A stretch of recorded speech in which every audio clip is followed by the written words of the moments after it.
ठीक है, तो चलें ये देख लेते हैं कि ह्यूमन किडनी के बारे में थोड़ा सा जान लेते हैं, क्योंकि जो किडनी होती है ना वो भी छोटे छोटे यूनिट से मिलकर बनी होती है। तो कौन से यूनिट से मिलकर बनी होती है उसको क्या कहा जाता है, अंदर के स्ट्रक्चर को क्या कहते हैं, बाहर के स्ट्रक्चर को क्या कहते हैं, अगर इसके ऊपर कोई कवरिंग है तो इसको क्या कहेंगे। हाँ, तो अभी देखते हैं, पहले रीड कर लेते हैं क्या लिखा हुआ। कह रहा है कि ह्यूमन किडनी जो है वो आर नॉट लोकेटेड, कह रहा है ना ये कि ऐसे इमेजिन करें कि ये किडनी जी हैं, ठीक है, और एक तरफ किडनी तो इस तरीके से है, दूसरी तरफ थोड़ी सी नीचे की तरफ है। अब तो यही यहाँ पे लिखा हुआ है कि नीचे की तरफ होती है, क्यों होती है, क्योंकि इनके ऊपर जो है लीवर जी विराजमान है, ठीक है, तो इसके लिए किडनी जो है वो राइट साइड वाली थोड़ा सा नीचे की तरफ होती है। तो वही यहाँ पे लिखा हुआ है कि human kidney are not located at similar positions due to the presence of liver above right kidney. ठीक, अच्छा, तो इसी वजह से वो थोड़ा नीचे की तरफ होती हैं। बाकी कह रहा है कि जो एक्सटर्नल स्ट्रक्चर होता है किडनी का वो कैसा होता है, ये देखें।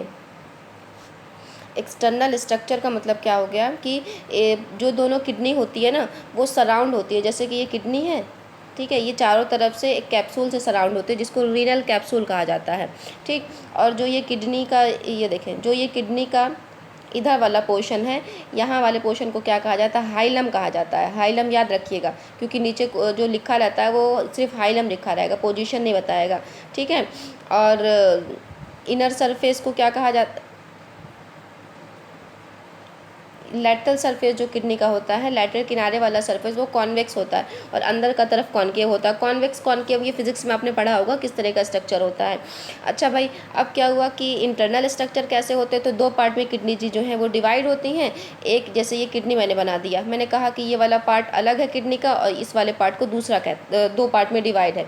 तो ये जो हमने अलग किया है, तो अच्छी बात है कि अगर इनको हम नाम दे दें हैं, तो बिना नाम के किसी भी आपको अगर मुझे बुलाना हो कि हे हो करके बुलाएं तो अच्छा लगेगा नहीं ना। तो इसीलिए कहा गया कि किडनी जो है उनको दो पार्ट में डिवाइड कर दिया गया कि भाई बाहर वाले पोर्शन को कह दिया कि आपको जो कॉर्टेक्स है और अंदर वाला ये वाला जो पोर्शन है उसको कह दिया मेडुला। ठीक है, तो कोई प्रॉब्लम की बात नहीं है भाई, क्यों, क्योंकि इनका नाम है कॉर्टेक्स एंड मेडुला। देखें ये किडनी जी जो है, ये कहा मैंने कि ये बाहर वाला जो पोर्शन है ये कॉर्टेक्स हो गया, देखें ये कॉर्टेक्स यहाँ पे लिखा हुआ है, और अंदर वाला ये पोर्शन जो है उसको मेडुला कह दिया। हाँ, तो ठीक है भाई, ये तो स्ट्रक्चर है इनका। अब क्या हुआ कि क्या क्या कह रहा है कि जो जो कंपोज किडनी जो का जो कंपोजिशन होता है ना, ये जो किडनी होती है वो छोटे छोटे इस तरीके के स्ट्रक्चर से बनी होती है। कौन कैसा स्ट्रक्चर होता है, छोटा छोटा, देखें ये ऐसे सी शेप का होता है, फिर उसके ऊपर डबल लेयर होती है, फिर आगे ये नीचे जाता है डिवाइड होकर के, फिर ये ऐसे यू शेप बना लेता है, फिर ऊपर की तरफ जाएगा, फिर ऐसे जा कर के एक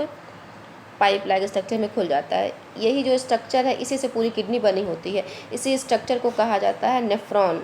ठीक, तो यानी कि अगर कहा जाए किडनी की यूनिट कौन होता है, तो आप कहेंगे nephron is the unit of kidney.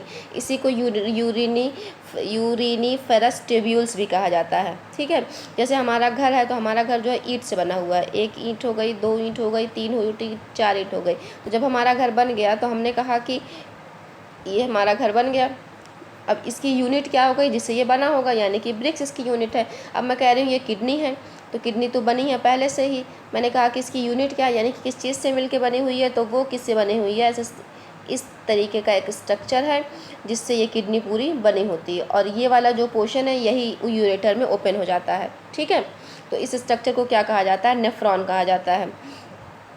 और ये जो जहाँ पे ओपन हुआ है ना नेफ्रॉन, यूरेटर, देखें यूरेटर था ना, ये मैंने कहा था कि ये किडनी होती है, ये यूरेटर होता है। तो ये देखो जो लटक रहा है पाइप की तरह स्ट्रक्चर, यही तो यूरेटर था। ये जहाँ पे ओपन होता है उसको पेल्विस कहा जाता है। ठीक है, रीजन बस जगह याद रखें कि बाहर जो नीचे की तरफ जो किडनी से आ रहा है वो तो यूरेटर है, लेकिन जो अंदर की तरफ है उसको क्या कहा जाता है, पेल्विस कहा जाता है। ठीक है, अब क्या कह रहा है कि यूरेटर क्या होते हैं, तो ये ट्यूब होते हैं। अब यूरेटर क्या होते हैं, इसको रटने की बिल्कुल ज़रूरत नहीं है आपको। आप इमेजिन करें कि ये किडनी है, राइट और लेफ्ट, इस ये जो पोर्शन था नॉच लाइक स्ट्रक्चर था उसको हाइलम मैंने कहा था, और लेटरल सरफेस किडनी का जो होता है कॉन्वेक्स होता है। ठीक है, और अंदर वाला सरफेस, मीडियल सरफेस जो होता है वो कॉन्केव होता है। यहीं से एक पाइप लाइक स्ट्रक्चर निकलता है, इसी को तो यूरेटर कहते हैं। ये यूरेटर अंदर की तरफ जहाँ ओपन होता है उसको पेल्विस कहा जाता है। और अभी मैंने आपको बताया था कि किडनी दो पार्ट में डिवाइड है, एक हो गया कॉर्टेक्स बाहर वाला और एक हो गया अंदर मेडुला वाला, तो इसमें तो कोई प्रॉब्लम नहीं है। ठीक, तो यही लिखा हुआ है यहाँ पे कि anterior part ureter is broad like जो भी है वो, इसको पढ़ेंगे तो आप कंफ्यूज हो जाएंगे। जो मैंने बताया उसको ध्यान में रखिएगा, ठीक। कि यूरेटर जो है वो ओरिजिनेट होता है, यानी कि निकलता है जहाँ से, उसको क्या कहा जाता है, हाइलम कहा जाता है। अभी मैंने ऊपर आपको समझाया था, वहीं से ओरिजिनेट होता है, ठीक है। बाकी नीचे देखें यूरिनरी ब्लैडर क्या होती है, यहीं पे यूरिन जो है वो स्टोर होता है, ट्रांजिशनल एपिथेलियम का बना होता है, पियर शेप्ड होता है, ठीक है। और ये यहाँ से जब मसल जो है कॉन्ट्रैक्ट होती हैं तब यूरिन बाहर आता है, अपने मन से नहीं कि बाहर आने लगे। जो बच्चे छोटे होते हैं, जैसे ये बेबी बॉर्न हुआ है तो ये बेड पे ही सुसु कर देता है, ठीक है। तो क्यों कर देता है, क्योंकि जो यहाँ पे यूरेटर इसका, यूरेथ्रा जो इसका था, वहाँ पे जो नर्व्स थी, वो मसल जो थी वो इमेच्योर थी, ठीक है। हमारी जो मसल्स हैं वो मैच्योर हो गई हैं, तो हम हर जगह यूरिन नहीं निकाल सकते हैं। जब हमारी अर्ज होगी या बहुत ज़्यादा प्रेशर हो गया, एक लिमिट तक हो सकता है, ठीक है, कि हम कंट्रोल कर सकते हैं, तो ये मसल मैच्योरनेस की वजह से होती है। बाकी यूरेथ्रा जो है जहाँ से यूरिन रिलीज़ होता है, तो वही लिखा हुआ है कि एक्सटेंड होता है यूरिनरी ब्लैडर से और यूरिन को कैरी करता है आउटसाइड। तो इसमें कुछ समझने वाली कोई चीज़ नहीं है। अभी देखें, जो मैंने बताया कि नेफ्रॉन था ना, किडनी का जिससे मिलकर बनी होती है, ऐसे स्ट्रक्चर होता है। देखें, ये सी शेप का हो गया, फिर एक पाइप बाहर की तरफ निकला, फिर ये यू शेप का हो गया, फिर ये आगे जा कर के यूरेटर में मिक्स हो जाता है। तो इसके कुछ नाम हैं, ठीक, कि इसको क्या कहा जाता है, इसको क्या कहा जाता है। तो ये जो ये वाला कप लाइक स्ट्रक्चर है, इसको वुमेन्स कैप्सूल कहा जाता है, और अंदर वाले पोर्शन को ग्लोमेरुलस कहा जाता है। बस अभी आप इतना दो चीज़ याद रखें। एक आपको याद रखना है Bowman's capsule, BOUMANS, Bowman's capsule. और जो ये सी शेप के अंदर जो जैसे ये सी शेप बना हुआ है डबल लेयर का, अंदर जो ये यहाँ पे है, इसको कहा जाता है ग्लोमेरुलस। तो दो चीज़ें आपको याद रखनी है। एक तो हो गया आपको नेफ्रॉन याद रखना है कि नेफ्रॉन होता क्या है, सही है।